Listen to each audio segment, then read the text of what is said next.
All this work that we're doing, brothers, for this ministry, eventually is going to pay off. You better believe it, man.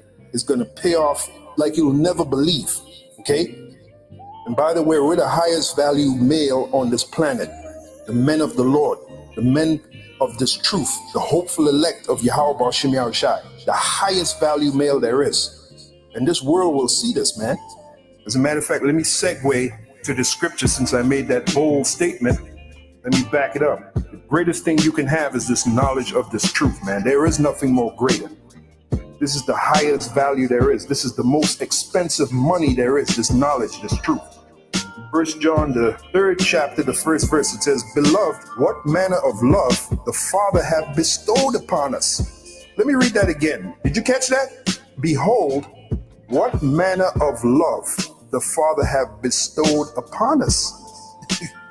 Giving us this knowledge, giving us this truth, giving us an insight to the future world, okay?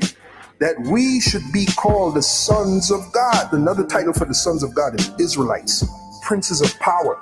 And this knowledge, this truth ensures that we're the son of God. Just like the son of God. Didn't he get the truth? Didn't he get the knowledge? Yahweh Shai. Well, there you go. And we're following right in his footsteps, man. Okay, let's read it again. Behold, what manner of love the Father hath bestowed upon us, that we should be called the sons of God. Therefore the world knoweth us not. As it stands right now, the world don't know us. But they're getting ready to. They're getting ready to be introduced to us. Because the Heavenly Father, Yahweh, through his son Yahweh Shai, is going to magnify us. Okay? And he's going to magnify his son. His son is going to get magnified first, and then us. Okay? Therefore the world knoweth us not, because it knew him not. There you go. Behold, or beloved, rather, now are we the sons of God, because we have this truth, we have this knowledge, right? And it doth not yet appear what we shall be. To who? To the world. But we know that when he shall appear, and that's what we're waiting for Yahweh shall appear, crack them skies with the angels, right? The chariots, the whole nine. We shall be like him, for we shall see him as he is. And the scriptures tell us that Yahweh Shai is coming in great power and glory. So when Yahweh Shai comes, he's going to magnify us, man. He's going to magnify us, okay? And we wait for that. Blessed be the God and Father of our Lord Yahweh Shai, who hath blessed us with all spiritual blessings in heavenly places in Yahweh Shai, according as he hath chosen us in him before the foundation of the world, that we should be holy and without blame before him in love, having predestinated us unto the adoption of children by Yahweh Shai to himself, according to the good pleasure of his will, to the praise of the glory of his grace, wherein he hath made us accepted in the beloved.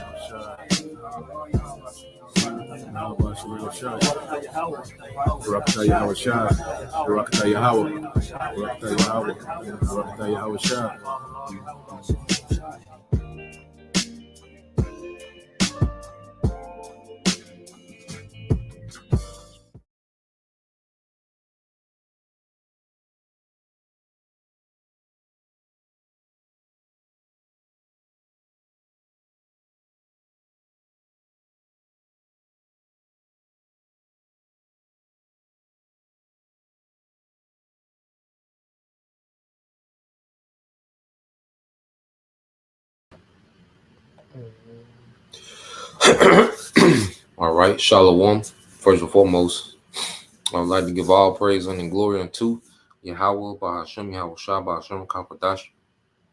Double honors unto the apostles and the elders, GMS, whom rule well, teach well, being great example towards younger brothers, and peace and blessing, salutations to hopefully out there pushing his word and truth and in sincerity across the four winds in the name of Yahweh Bahashem, Yahweh Shah, pushing to get up out of here. Shalom to the hopefully the believers or listeners who may have came back to the obedience of the scriptures through faith in Yahweh Bahashem, Yahweh Shah. All right, and this is, the part 2, all right, of Satan shall be loosed from his prison. Okay, and this time we're gonna go into the fall of Grenada, all right, and deal with the Conquistadors. Okay, what that led to. All right.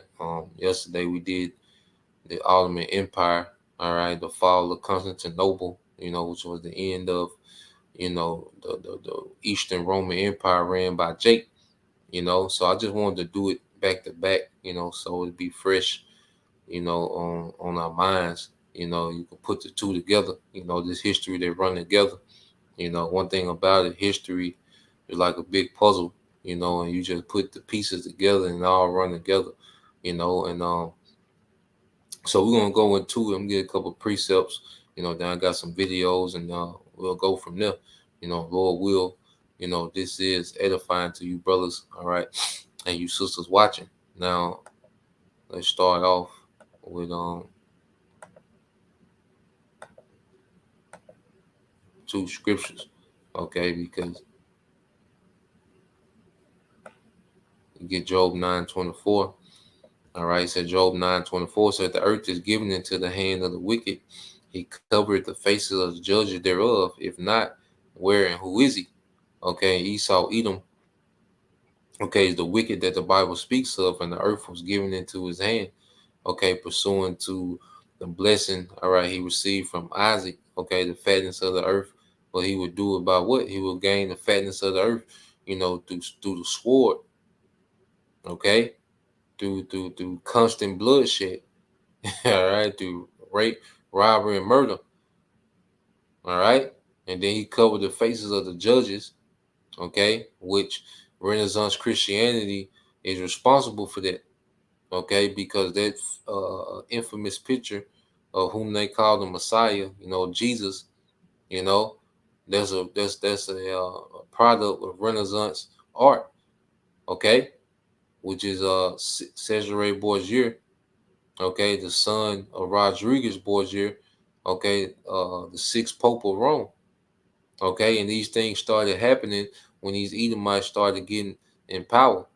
Okay, because you go into the what they call the Holy Roman Empire. Okay, you had Jake, pretty much into Christianity, which it was infused with paganism, and when Esau, when he took down, okay, when the Ottoman Turks took down the Roman Empire, okay, you had Edomites, that was practicing Christians, and they, because you gotta think, as a ruler, you want peace within your realm. Okay, and they know people are controlled, all right, by religion. So Esau, he plays the part whatever he needs to do to deceive. So he played the part of the Christian, but he put his wicked twist on it, which that paganism, Christianity was off anyway. Okay, but Esau just put a more all right wicked twist on the Christianity. Okay, and came over here as a conquistadors, and we're gonna go into all these things. I got 3 videos, probably about 20 some minute worth of video out of all 3 of them that I want to get, and just hit the main points. All right, so let's go here to Psalms 75. All right, it's the book Psalms 75 and 4. Okay, it says, I said unto the fools, deal not foolishly, and to the wicked, lift not up the horn. Lift not up your horn on high, speak not with a stiff neck. Okay?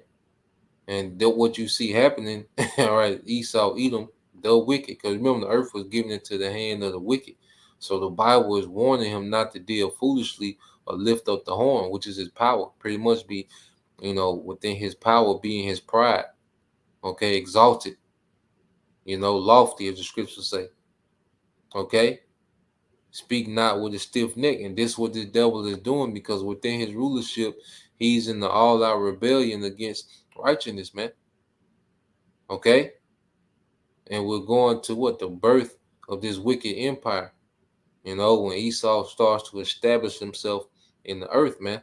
And after the fall of Grenada, we're going to really see, this man, branch out in the earth, man. And push forward, his wickedness, man. Okay?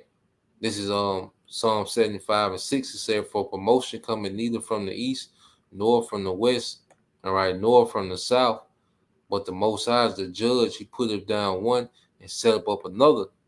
Okay? And the Renaissance period was a time where Esau being set up. Okay, but now we're in the fall. Now we're in the time. All right, that this man is going to fall. He's going to be put down. All right, but we're going to deal with him being set up in power. And one thing about it, when prophecy, all right, is with you, all right, you can't lose. Okay, and that should motivate us knowing what we know. Okay, when prophecy is for you, you can't lose. You know, and you know, as we watch these videos, we're going to see these things. How the devil just, you know, he had favor, you know, to come in power. Now, um, let me cue up the first one.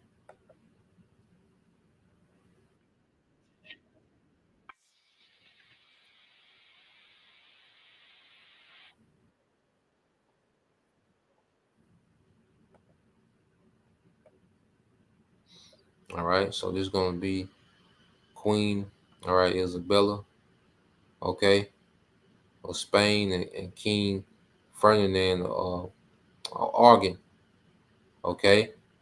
This is pretty much, all right, the monarchy, you know, that would take down Grenada and dispatch the conquistadors after Grenada fell. Okay, that same year, the conquistadors, okay, would be dispatched, beginning with Christopher Columbus. Okay, Christopher Columbus, which they, you know, he's an icon in Esau's history, but he was pretty much just a do boy, okay, for King Ferdinand, okay, of Aragon, and Queen Isabella. Okay, and he came back with the report, and they will send out more conquistadors. Okay, but it was after the fall of Grenada, so we're gonna let it play, you know, and we'll go into it. Uh,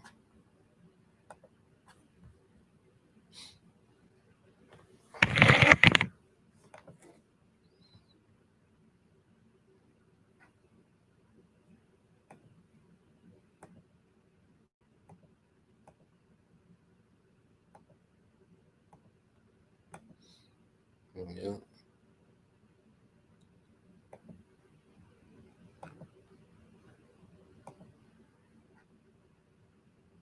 At the close of the 15th century, Fernando II, King of Aragon, and his wife, Isabel, Queen of Castile and Leon, waged a decades-long war to subdue the final Muslim portion of Spain, the Emirate of Grenada. For Queen Isabel, this was a deeply meaningful crusade. Her ancestor, Saint Fernando, King of Castile and Leon, had conducted a grand campaign to subdue Cordoba and Sevilla. Now, Isabel saw herself as completing his work, bringing the territory of Grenada for the first time in 8 centuries under Christian rule. The king and queen began their crusade in 1482. The Emirate of Grenada, ruled by the Nasrid dynasty, was small but well situated in the mountainous southeast. To conquer Grenada's well-defended cities would be a grueling and perilous task. From Rome, the Pope offered his support, declaring the campaign a crusade with spiritual merit. Within Grenada itself, unity did not always prevail. Grenada's ruler, the Emir Boabdil, had to contend with rebellious factions and even his own family members. However, the threat from Aragon and Castile did often forge a unity of purpose among Grenada's Muslims, even when Boabdil's leadership proved less than decisive. Boabdil's greatest rival would be his own uncle, El Zagal, a courageous and competent military commander who inspired loyalty and bravery among the Muslim fighting men. By the late 14th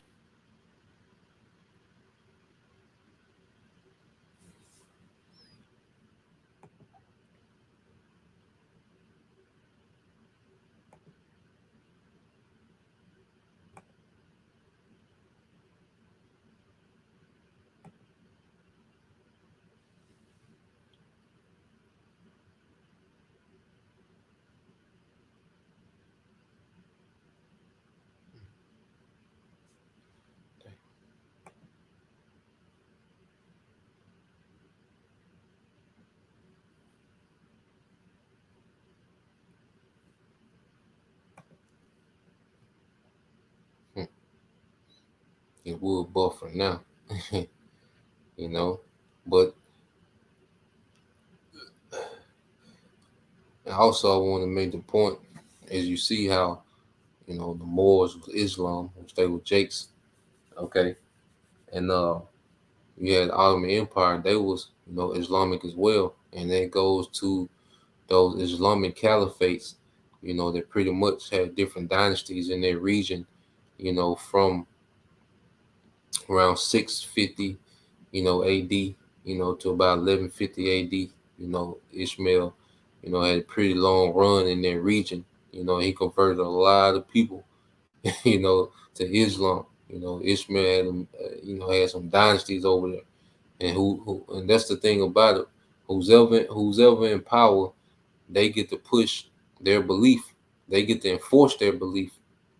Okay, so you had Ishmael with them caliphates, and with the Moors, pretty much they started off as a mercenary group from northern Africa, and they was left over there pretty much to be a garrison, for the Umayyad Caliphate over there in the Iberian Peninsula, which is Portugal and Spain. Okay, but Jake did what they do best, man. They formed the empire, the Moorish Empire, in their region, with Spain.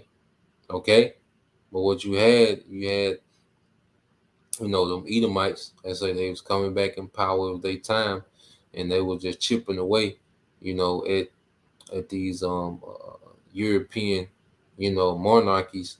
All right, that had been ruling. Okay, I might have to restart it,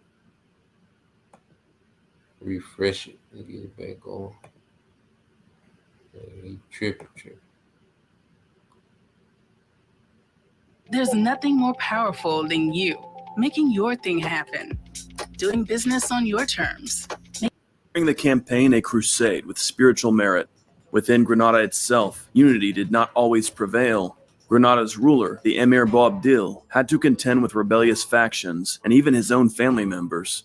However, the threat from Aragon and Castile did often forge a unity of purpose among Grenada's Muslims, even when Boabdil's leadership proved less than decisive. Boabdil's greatest rival would be his own uncle, El Zagal, a courageous and competent military commander who inspired loyalty and bravery among the Muslim fighting men. By the late 1480s, Fernando and Isabel had made much progress, but El Zagal remained their greatest opponent in the crusade. While Boabdil ruled from Grenada, El Zagal held the powerful coastal fortress of Almeria, one of the key strongholds still in Muslim hands.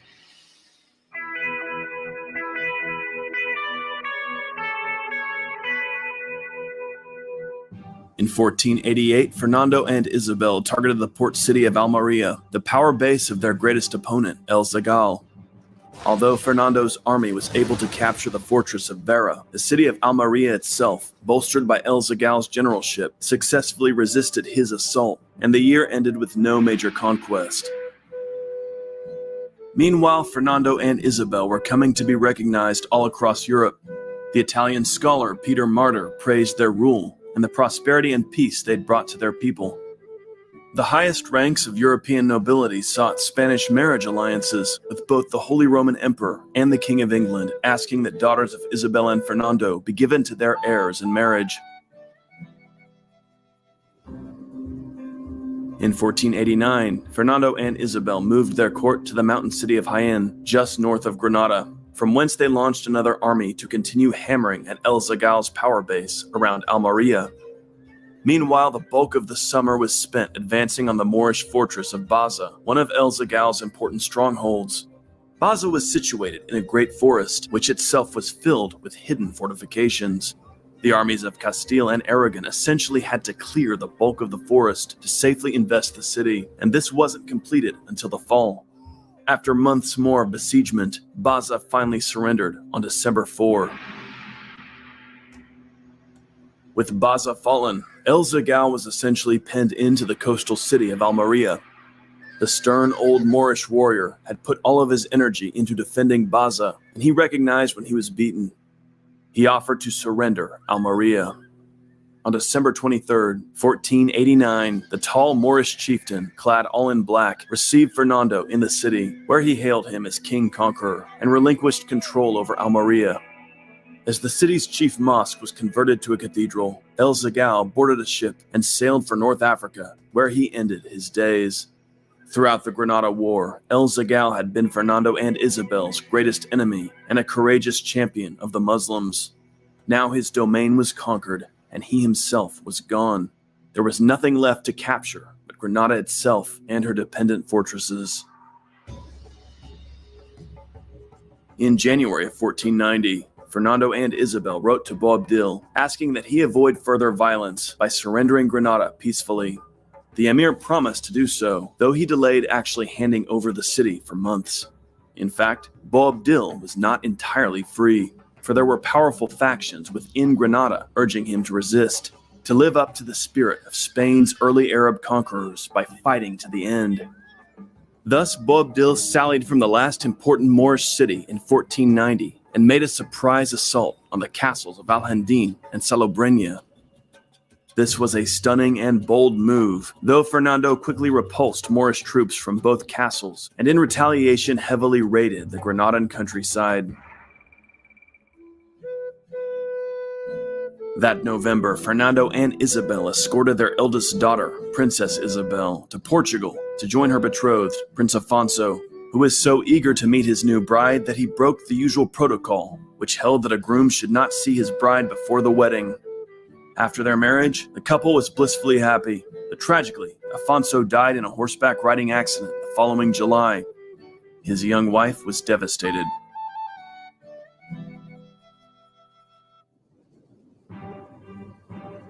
That tragedy still lay in the future in April 1491, when King Fernando and Queen Isabel, along with their son Prince Juan, and an army some 80,000 strong, larger than any in the history of the Reconquista, set out for Grenada, intent on reducing that city once and for all. As the army set in for the siege, a permanent military base, Santa Fe, was built near Grenada, and the Duke of Cadiz defeated the Moors in a skirmish outside the city. However, in August, news arrived of the death of Princess Isabel's husband, Prince Afonso of Portugal, and the news devastated the royal family. That same month, Princess Isabel rejoined her family at Santa Fe, inconsolable in her sorrow, insisting that she would never remarry and would wear only coarse wool for the rest of her life. Queen Isabel, always close to her eldest daughter, was deeply distressed by her child's sorrow, but as ever maintained a serene bearing, never showing her sadness. She believed that it was absolutely necessary that she maintain poise for the good of the army's morale.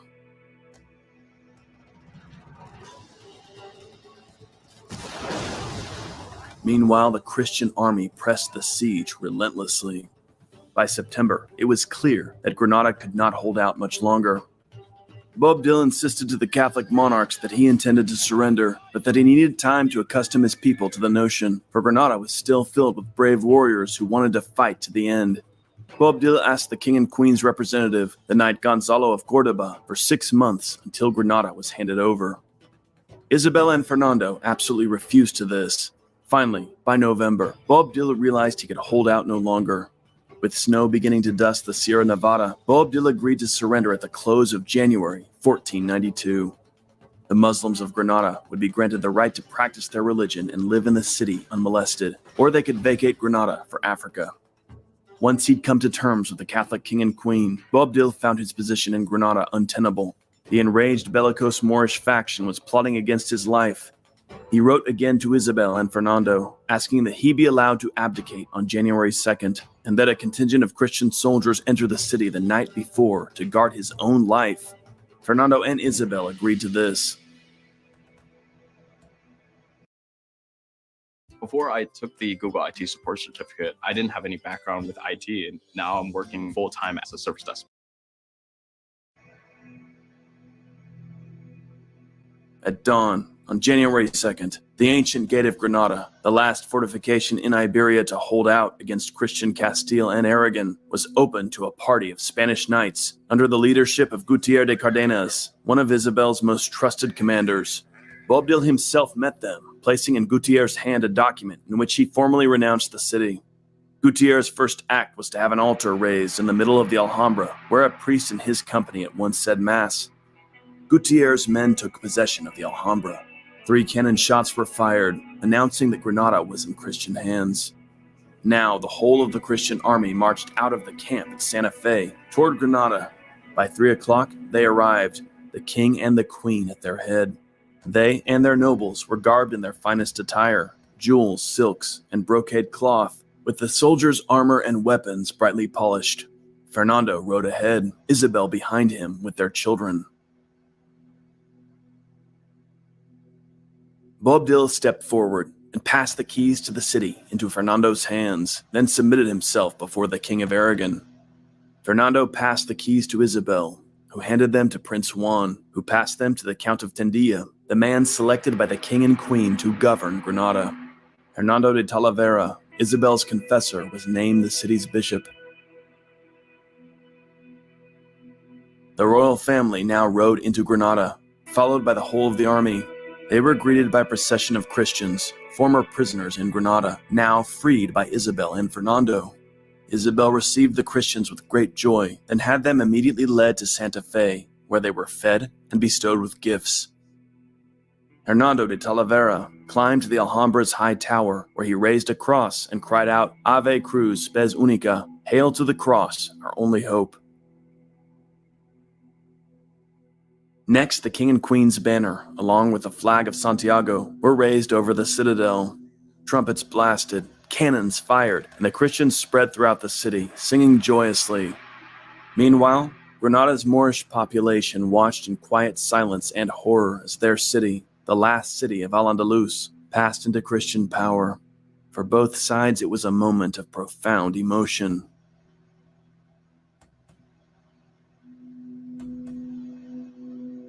Boabdil himself, along with his household and a melancholy party of Moors who would not remain in a Christian kingdom, departed Grenada. When he reached the edge of the mountains, he turned to take a final look at the shining city of his forefathers, tears in his eyes. His mother, Zoraia, according to some sources, remarked, "You will weep like a woman, for what you could not defend like a man."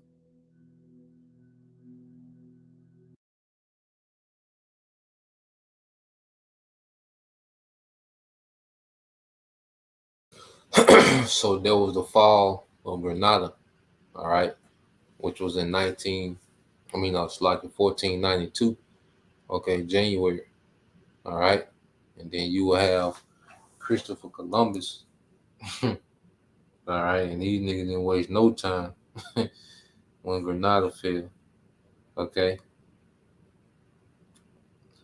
Let's see. So now we're gonna go into the Conquistadors, okay, because this.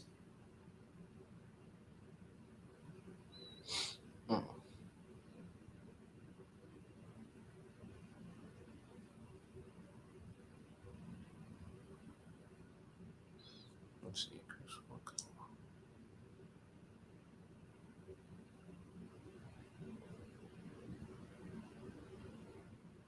All right, and when Christopher Columbus came, he was sent, he was financed by King Ferdinand and Queen Isabella to come to the Americas, okay, that same year. All right.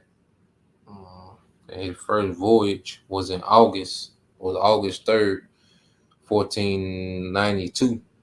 Okay, so 7 months later, all right, after Grenada fell, Christopher Columbus sailed to the Americas, all right, and he came back with the report, like, look, we can enslave these people. They so naive, they so friendly, they, we can we can enslave these people. They got gold, okay. So he came back with their report to the throne, and then you will have the conquistadors sent out, okay, to go terrorize Jake, man. But it's all scripture. We're going to get it. But let's watch this dealing with the conquistadors, okay.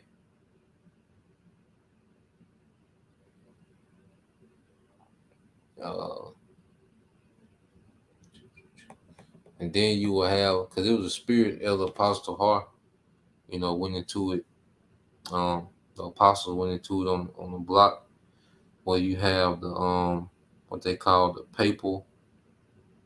the Papal Bull of 1493.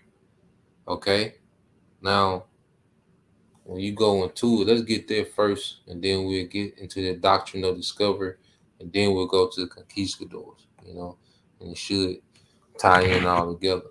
So you have what you call the uh,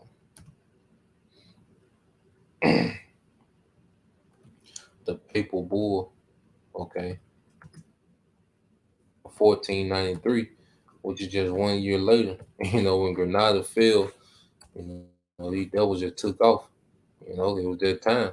And one thing about the Lord, He'll speed up, okay, prophecy, man. Okay, now you hear the term doctrine of discovery. Okay, so let me share this.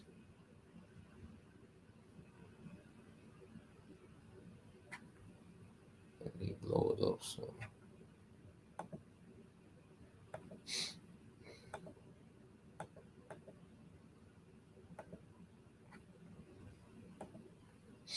let's just read a little bit about this real quick. And we go to the other video. So you have the doctrine of discovery, okay, which pretty much a decree, because they looked at the Pope as he, was the mediator on earth, was just off, okay, because Yahweh Shah is the mediator in the heavens, and right, and so pretty much they would look at the Pope as like a mediator, and he will have authority, okay, in the earth to set decrees, that are to be honored within Christianity. Now, let's read it. It says the Papal Bull or Inter Cartiri issued by Pope Alexander VI on May 4th, 1493, played a central role in the Spanish conquest of the New World. The document supported Spain's strategy to ensure its exclusive rights to the lands discovered by Columbus the previous year. It established a demarcation line 100 leagues west of Azores and Cape Verde Islands and assigned Spain the exclusive right to acquire territorial possessions and to trade in all lands west of that line. All others were forbidden to approach the land west of the line without special license from the rulers of Spain. This effectually gave Spain a monopoly on the lands in the New World, and that's why you had, Dominican Republic. Okay, you had the, South Central America, all Spanish, speaking people now, which are Israelites. Okay, because Spain, pretty much they jumped out there first. All right, of the Edomites coming over to the New World. Okay. And it says the bull stated that any land not inhabited by a Christian was available to be discovered, claimed and exploited by Christian rulers, and declared that the Catholic faith and the Christian religion be exalted and be everywhere increased and spread, that the health of souls cared for, and that barbarous nations be overthrown and brought to the faith itself. That this doctrine of discovery became the basis of all European claims in the Americas, as well as the foundation of the United States Western expansion. Okay, so these devils took this doctrine of discovery and ran with it, man. Started with the Spanish, then the Portugal, okay, then the French, then the British. Okay, so let's get this quick video. Think and they're gonna explain it some more. Okay, so Grenada fell January 1492, January 1st, 1492. Columbus came to the New World in August the 3rd, the same year, 1492. And the doctrine of discovery, okay, went out about, because Columbus came back in October. Okay, I'm gonna say Columbus came back in October.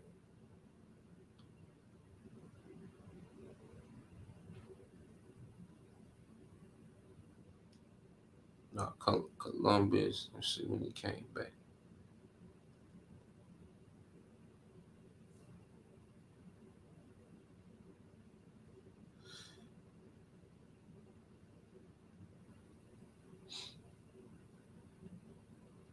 So Columbus,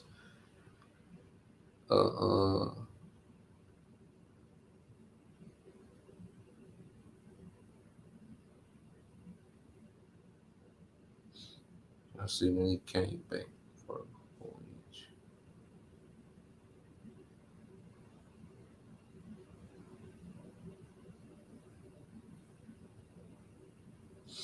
Okay, he came back March 15th, 1493, and the papal, okay, which is the doctrine of discovery, came out in May, and Columbus came back again, okay, that same year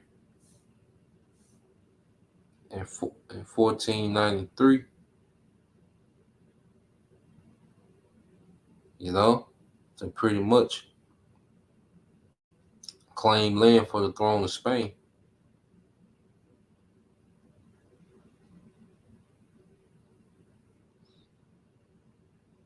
All right. So now let's get into the doctrine of discovery. All right. But remember, when Grenada fell, things started moving, you know, extremely fast. You know.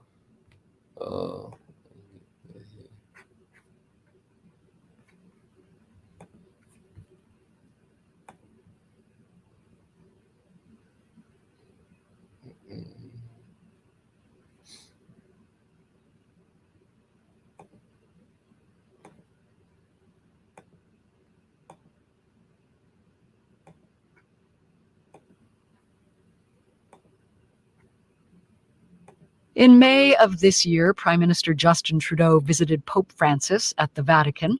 At the heart of his audience with the Pope was a request. Trudeau asked Pope Francis to issue a public apology for the Catholic Church's role in establishing and running residential schools in Canada. Such an apology is among the calls to action from the Truth and Reconciliation Commission. But the troubled history of the Catholic Church and Indigenous people stretches back centuries. The words were written more than 500 years ago. Any non-Christian people discovered by European explorers were to be vanquished and subdued. Direct quote, subjugated and brought to the faith. And it didn't stop with explorers. The Vatican directives became the basis of centuries of discriminatory laws in both Canada and the United States. Roxanne Dunbar Ortiz is a historian and activist in San Francisco. She has worked with the International Indigenous Movement for more than 40 years. Hello, Professor. Welcome. Thank you for inviting me, Mary. So the Pope issues a papal bull being an old word referring to the lead seal on the document, and it's called the Doctrine of Discovery. We've put a few lines from the doctrine on tape just to get a sense of what this is. Here it is.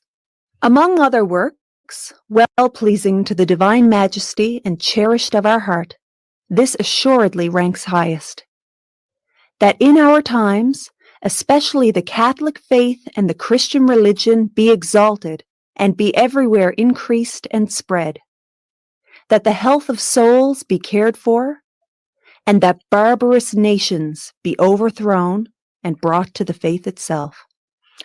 That barbarous nations be overthrown. The Doctrine of Discovery, when you read portions of it, it sounds like a directive from the church to convert and or slaughter the inhabitants of the new lands. Is that overstating it?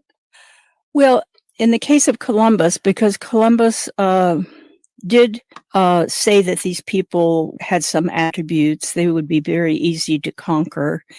And then they sent, with Cortez, when they sent the big colonizing venture in 1518, De las Casas, the Dominican friar, was on board to determine whether or not the people they were going to conquer had souls or not and could be converted. Because if they didn't have souls, if they were savages, they couldn't be converted. So they then had 60 years of debates in Spain, legal debates about whether or not the indigenous Americans had souls. You have to understand that the church and the state both were colonizers, and they each had economic interests. So they wanted the labor of the native people. And for them to get that, they had to have, they had to convince the Holy Roman Empire, the Pope, that these people had souls. In the minds of the monarchies, in the minds of church authorities, would this have been more than a quest for land? Are we talking about a quest for souls as well, just to find people and convert them to Christianity? No, not really. It was a quest for domination, looting, taking the wealth, administering.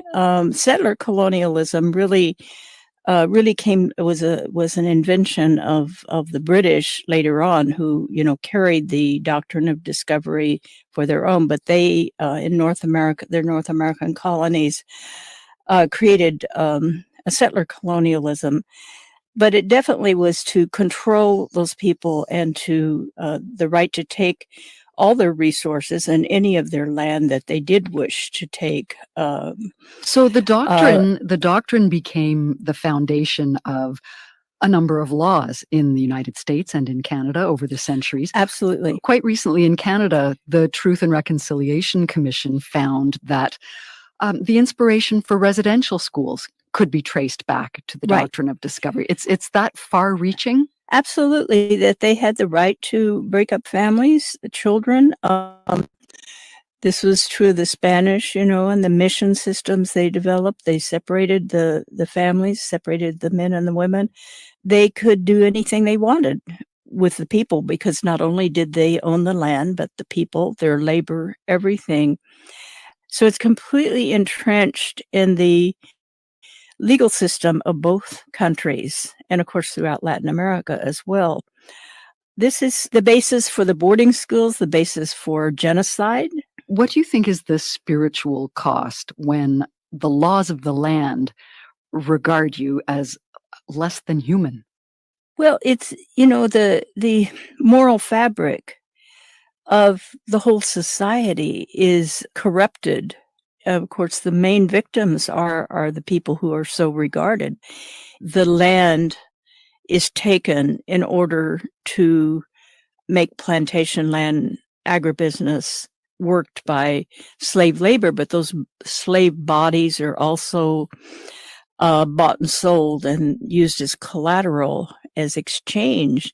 And then the land, which cannot be separated from people or all other living things from the indigenous point of view, is broken down into small plots that are commodities, sold on a piece of paper as commodities. So just as the slave is sold as on a piece of paper, but it's a real body and it's real land. So we have a kind of analogy, between the land as a body of the native people and the body of slaves. But I think that applies also in Canada, where the people are removed from their relationship with what is a part of their body, and that is the land and the resources and all the other living things. So that's deeply traumatic and cannot be patched up without restoration of land, particularly sacred sites that have been taken very purposely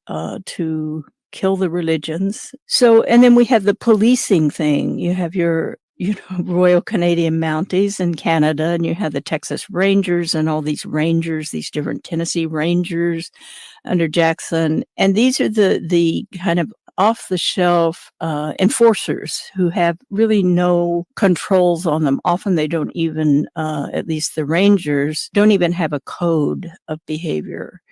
I think we understand the oppressive policing because of the slave patrols under the Cotton Kingdom and African Americans, but we understand less about the police violence, the numbers of incarcerated First Nations people and just killings, police killings and torture and all kinds of things that also create that trauma. But I do think that boarding schools overall is the one uppermost, in North America, unique to North America colonization, that is an institution that it's so wonderful that the First Nations people in Canada have done a thorough investigation of the boarding school system. It's just getting started here, and it doesn't really have the kind of support that First Nations were able to garner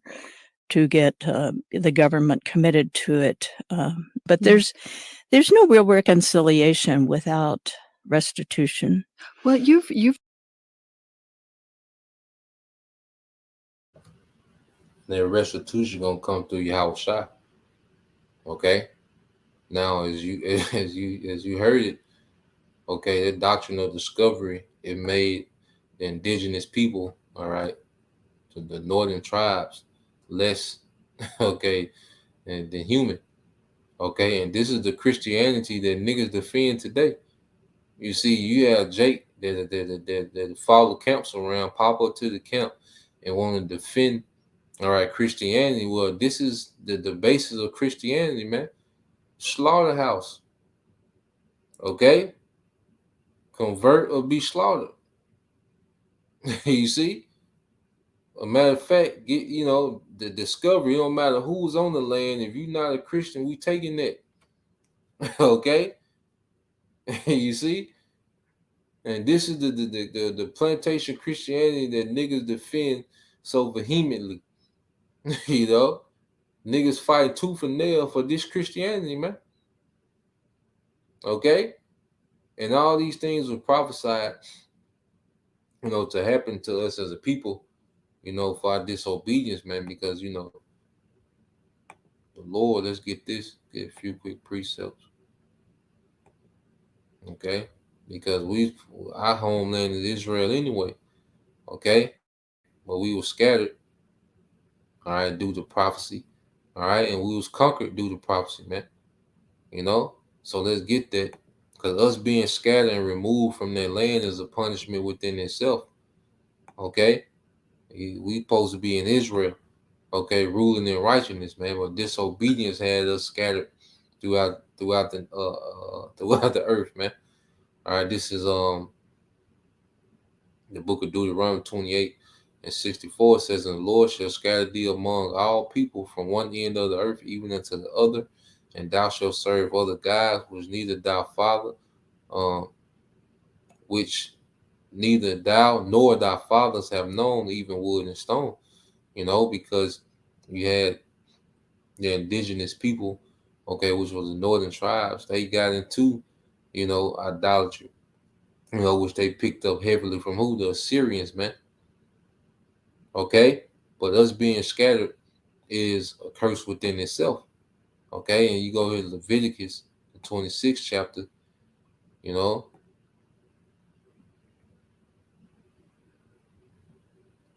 All right, this is Leviticus. All right, penalties of disobedience.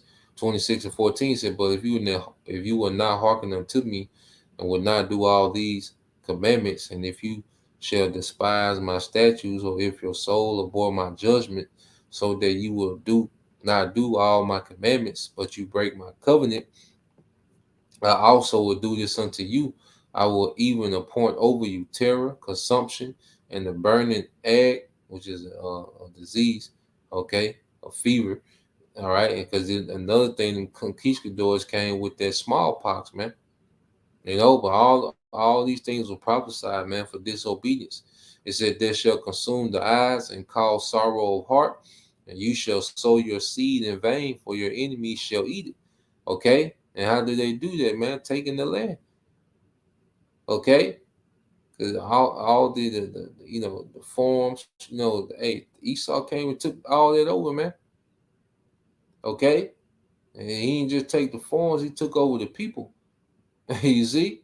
So that labor that went into tilling the land and, you know, having the land, you know,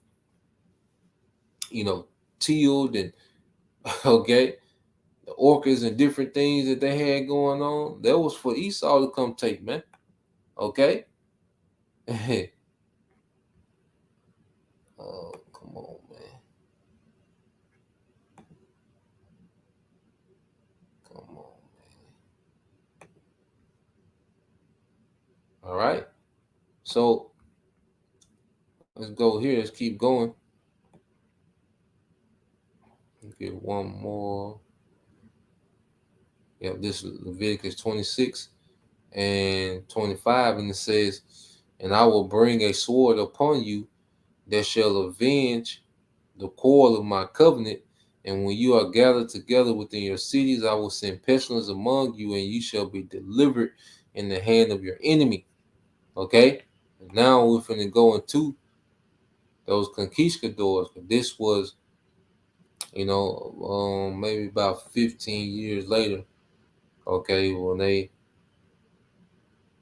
the Spanish went all in, man. Okay?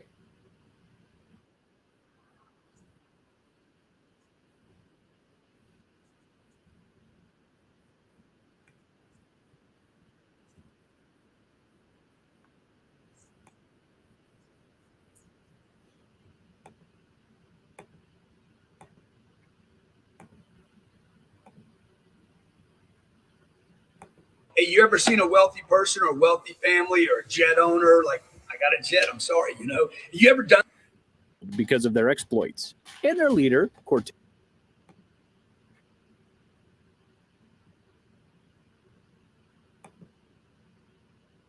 All right, so they're just gonna go into conquistadors and their history.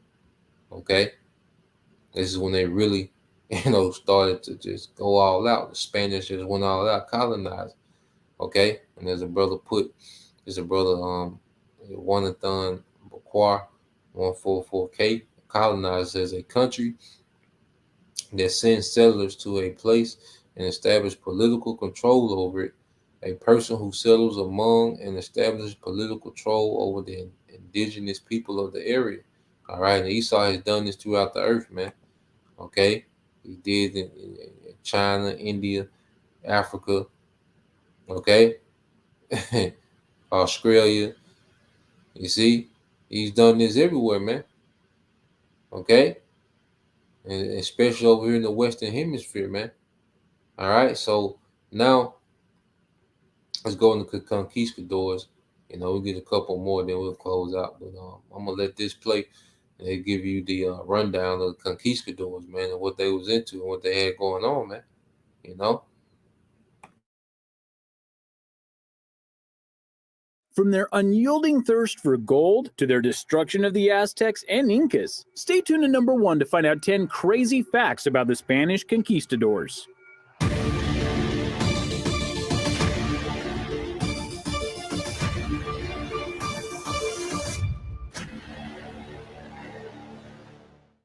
Number 10. Who made up the group? The Conquistadors are one of the most famous and infamous groups in the history of the world because of their exploits. And their leader, Cortez, is etched into history as well. But there is one stigma or stereotype that is often associated with the group, mainly that they were all Spanish. Cortez was Spanish, and much of the group was Spanish in birth. However, the whole group itself wasn't. After all, the conquistadors traveled quite a bit, and this allowed them to go to many new countries. And in those countries were people who were willing to become part of their crusade. To that end, 2 of the most famous conquistadors, not named Cortez, were Greek and German. They were very happy to torture, maim, and kill in the name of the crusade. Not surprisingly, not only were their demises pretty bad themselves, one of them wasn't even brought back to his own country for burial. He was left to rot in an unmarked grave. Not the heroic end they were probably looking for. Number 9. The quest for gold.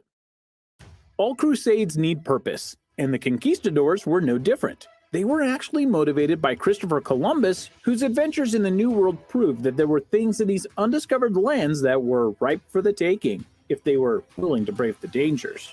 Cortez most certainly was, and so he went and gathered up an army and sailed to South America. Their biggest motivation was gold, which would be a motivating factor for many explorers to come, and they made their way for South America where they knew the gold would be. This started a long and bloody crusade, one that ended two different empires via the Aztec and Incan cultures. But to be clear, the conquistadors didn't just take the gold, they were also rather clever sometimes. They could tell that the native people weren't fully knowledgeable about who they were, and by that token could be tricked. So sometimes they went to the people and said that they had a disease of heart. And how do you cure such a disease? Why, with gold, of course. Not everyone fell for this, obviously, so they did the more basic measures then. But some did fall for their different ploys, making their conquests even greater. Number 8. Technology versus numbers. Before we talk about the modern technologies of the Spanish, take a moment to like this video and join the Zero to Hero community by subscribing below. Don't forget to click that little notification bell too, that will make sure you're always notified of our newest videos. As noted, the conquistadors made their names by dominating not one, but two ancient cultures, and they did it with brutal efficiency. But that begs the question, why were they that efficient? What was it about the conquistadors that made them so devastating a fighting force? Well, the answer is not their numbers. In fact, Cortez had a smaller army in both of his campaigns against the Aztecs and the Incans. But what he lacked in numbers, he made up for with armor and weapons. The advancements of the Spanish people were much greater than that of the Aztecs or Incans. The Spanish had not only developed cannons, but still armor and crossbows that could far outpace the basic bow and arrows that the native people had. Plus, because of the armor, which covered their bodies and head, they could take greater beatings and keep going, whereas a single bolt from a crossbow could easily take out any of the native people. Plus, while primitive, they did have muskets, and they used them to strike fear into the natives, causing them to panic and flee. Rule number 3, you can't get rich slow. When I owned 100 houses. 7. How did they get? And pretty much, Esau, the Most High had Esau like a god to the Aztec and Incas, man, which were his two, major empires, of the northern tribes, in the New World. Okay, it was a point to where, they were like, we can't kill this nigga, man. They looked at Esau there and they're like he was immortal, man, because it took so much to kill one of them, man. Because they had, their steel. The Most High allowed them to be advanced, beyond the Incas and Aztecs for a purpose, man. Because this was the Lord getting that Jake, man. Okay?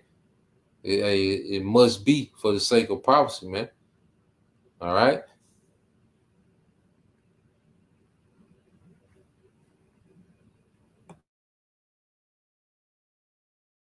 They get so ruthless. The main motivation for going to the New World was to find treasure. But as many in the modern era will note, wanting to find more treasure and having the stomach to continue finding treasure when things turn sour are two totally different things. The conquistadors are revered for their strength, determination, and ability to push through things no matter the odds. But how did they get that way? Well, before they set off on their journey, Spain was a part of the Italian Wars, which lasted over 60 years. This experience granted most of the members of the Cortez party with the ability to stare down the barrel of a fight and not blink.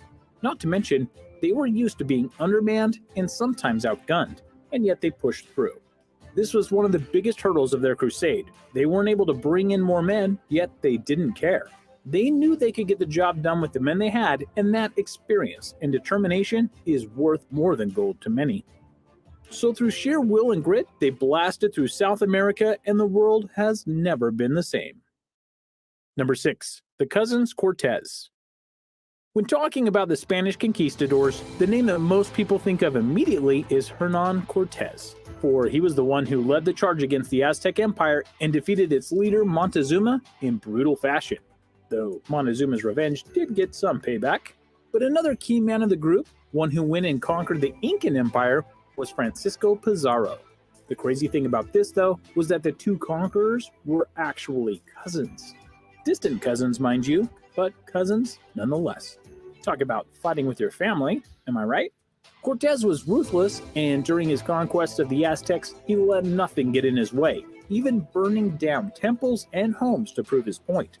Pizarro, meanwhile, had 4 brothers with him on the conquest, and they were the ones who took down the Incans and in the process got the nickname of the Mafia of the Conquistadors. Either way though, this family meant business, and they got that business done. Number 5. 80%.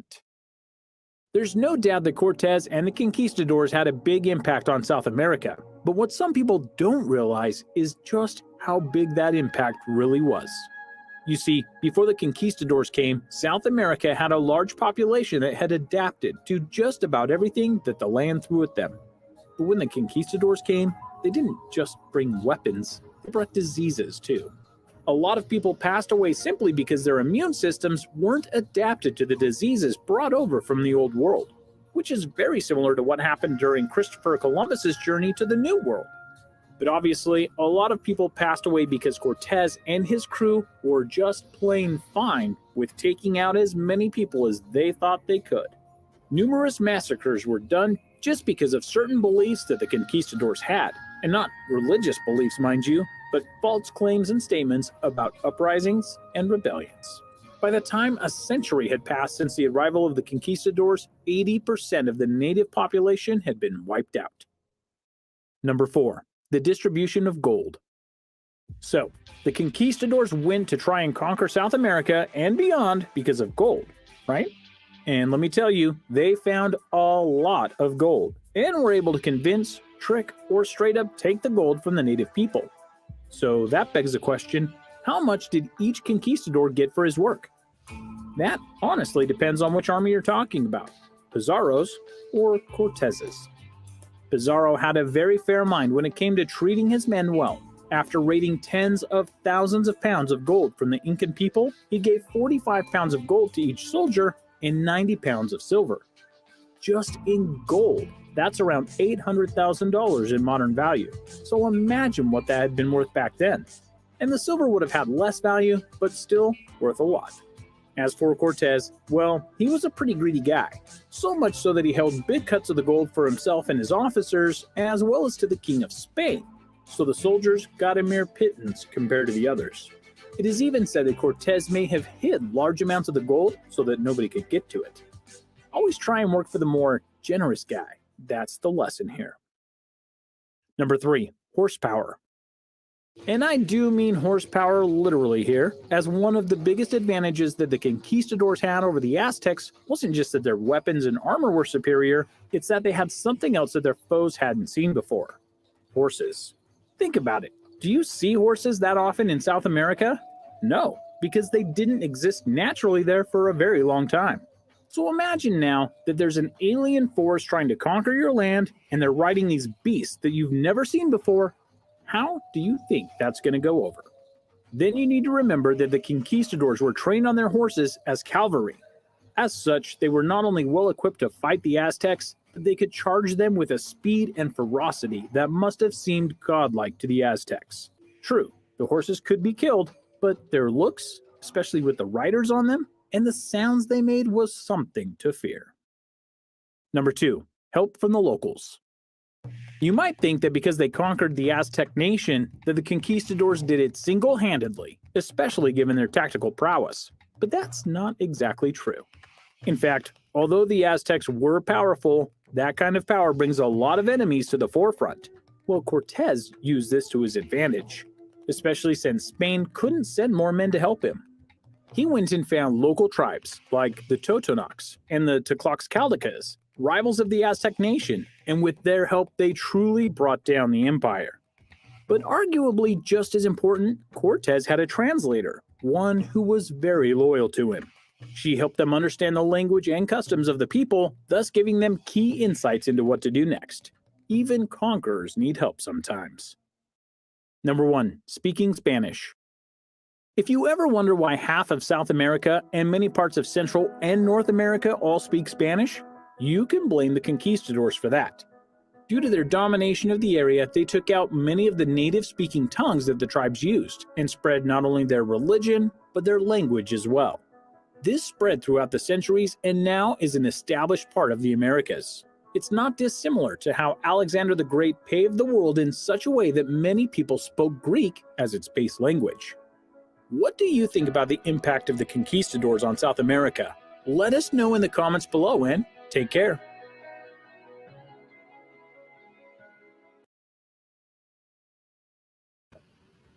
So as you can see, the Lord said, "Oh, for Jake to fail, man." Okay, for prophecy had to be fulfilled. All right, and this man, they said they killed 80% of the population of Jake, man, showing you that the Lord had Esau in a particular spirit. Now imagine the times that we're coming into. He said it's gonna be the worst time ever. They said the Lord gonna put his spirit, like a madman on Esau, sparing none. He had that spirit then. So imagine what he finna do now with the weapon he has now, man. I just thought about that. But let's get a few precepts. I know we got the night shift tonight, man. But I'm gonna get a few precepts, a couple on the comment board. Yeah, man. But this is why prophecy is written like it's written. Let's get this in Micah first. Okay? Because these devils, they fulfilled they fulfilled it. One thing about it, the scriptures say none of these shall fail. No brother can put that with Isaiah 34:16. This Micah 2:1 said, "Woe to them that devise iniquity and work evil upon their beds. When the morning is light, they practice it, because it is in the power of their hand." Okay? And Esau, remember, the earth is given into the hand of the wicked. Okay? And what did he do within his power? Okay? The 1493, papal bull. Okay, the Doctrine of Discovery. Okay? Just a genocide and slaughter. It says, "And they covet fields, which is lands, and take them by violence, and houses, and take them away. So they oppress a man and his house, even a man and his heritage," man. They just pulled up and went to terrorizing, man. Okay? It said, "Therefore, thus said the Lord, behold, against this family do I devise an evil, and this family is Esau Edom." And this the Lord's movie. He does what he wants, because he was punishing us. Okay, but he was also setting Esau up for his punishment, man. Okay, and this is the Lord's movie, and this is how he wanted to play out. It said, "From which ye shall not remove your necks, neither shall you go haughtily, for this time is evil." Okay, so now Esau is going to have to deal with prophecy being against him.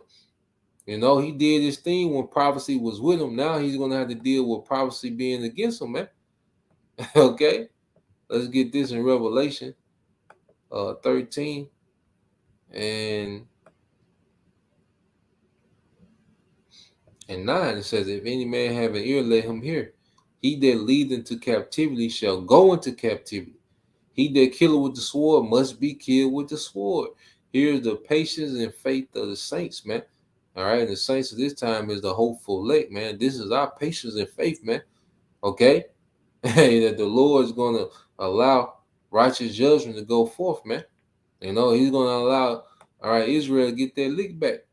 Okay, let's get this here. Jeremiah 30, okay, and 16. Because we've learned our lesson, the devil still refused to let us go. As the brother put, we'll get that too. He said, "Therefore, all they that devour thee shall be devoured, and all thy adversaries, every one of them, shall go into captivity, and they that spoil thee shall be your spoil, and they that prey upon thee will I give for the prey." Okay, like the saying in the world, the rabbit gonna have the gun, man. Okay, you see, this the time we coming into, man, where the tides is gonna turn drastically, man. And see, that's why us repenting, the hopeful elect repenting plays a major part in what the Lord is getting ready to do in the earth, man. Because now the Lord is going to have mercy on His people, man. Because see, it was about us getting it. That's why, especially as a late man, things just been clicking. Like we get it. Like this captivity taught the elect what they need to know. Okay, it taught us their lesson. Okay, and as we constantly, as righteousness is constantly clicking to us, as we start to thirst for righteousness more, the Lord is finna intervene, man. Okay, so let's get these. All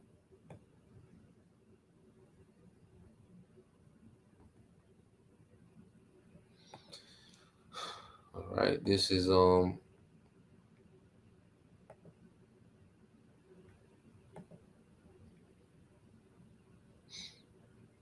All right, this is Jeremiah 50 and 33. It said, "Thus said the Lord," is from the brother Anah out of Memphis, GMS. Look up. Shalom Makiah, Yahabashima Shabakita. It says, "The children of Israel and the children of Judah were oppressed together." Okay, because of eventually, through the French and the British, you had the Southern Kingdom being hauled over here, man. In the books. Okay, it says, "And all that took them captives held them fast, they refused to let them go." Okay, and as you have a remnant that has repented, calling on to our power, the devil refuses to let us go, man. So the Lord's going to come take us by force, man. The same way that they came and took things by force, the Yahushua is going to come take us by force, man. It's Numbers 35 and 33. GMS look up. It says, "So ye shall not pollute the land wherein you are, for blood it defiled the land, and the land cannot be cleansed of the blood that is shed therein, but by the blood of him that shed it." Okay, Esau was set up for failure, man, because he was on his tear. All right, he didn't consider these things, man. He was going forth, just slaughtering, robbing, just doing what he wanted to do. Okay, he didn't think about this part, man.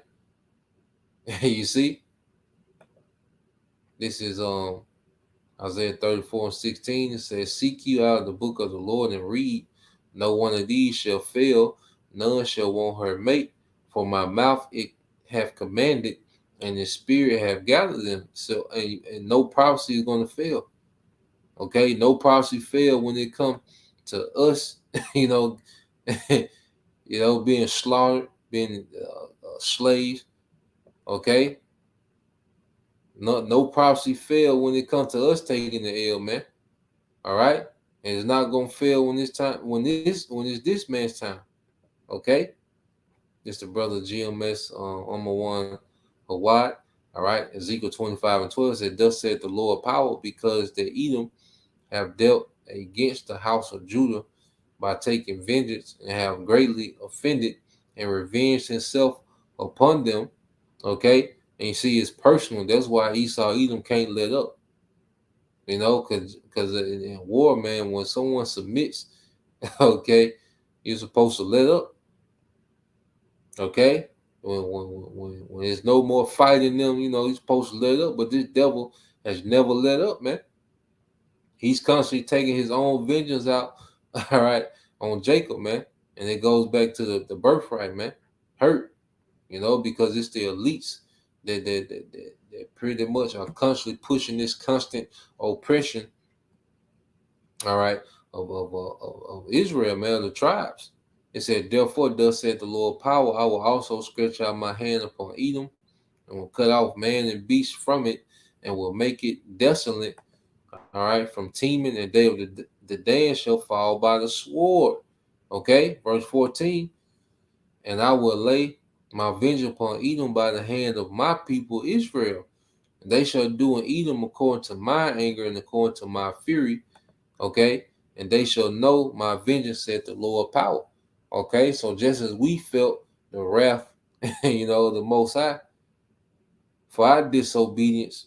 Okay, Esau, Edom is going to feel that wrath as well for this great rebellion, man. You know, and for him having no mercy. You see, and this is the time that we in now. So, you know, that's the point. You know, I think point being made. All right. So I just want to go into that part two. Satan being loose from his prison, man. Okay. So the fall of the Ottoman Empire, you know, which it got a series on Netflix. If you brothers are interested in it, you know, going into the Ottoman Empire, pretty good series. You know, me and El Zahar watched the first season. They got a second season. But I started back watching the first season yesterday. Today, you know, and it's good. You know, it's centered around Memoir the second, Mehmet the second, all right, or Mehmet the Conqueror, the one that took down, you know, Constantinople. You know, it's all about, you know, him and Constantine the 11th, you know, which was the last, you know, Byzantine emperor, you know, to rule in Constantinople, you know, before it was taken down. So, you know, it's a pretty good watch. You know, just look up Ottoman Empire on Netflix, and it'll take you to it. It'll be a movie, but then it'll be a series, and then it's a docu series. You know, so it's extremely informative. You know, if that's your thing, if you're into that. You know, so that's the point. You know, Lord will you brothers. All right, and you few sisters edified. Till next time I say shalom. Kwam Yashala. Bob, details soon. Shalom.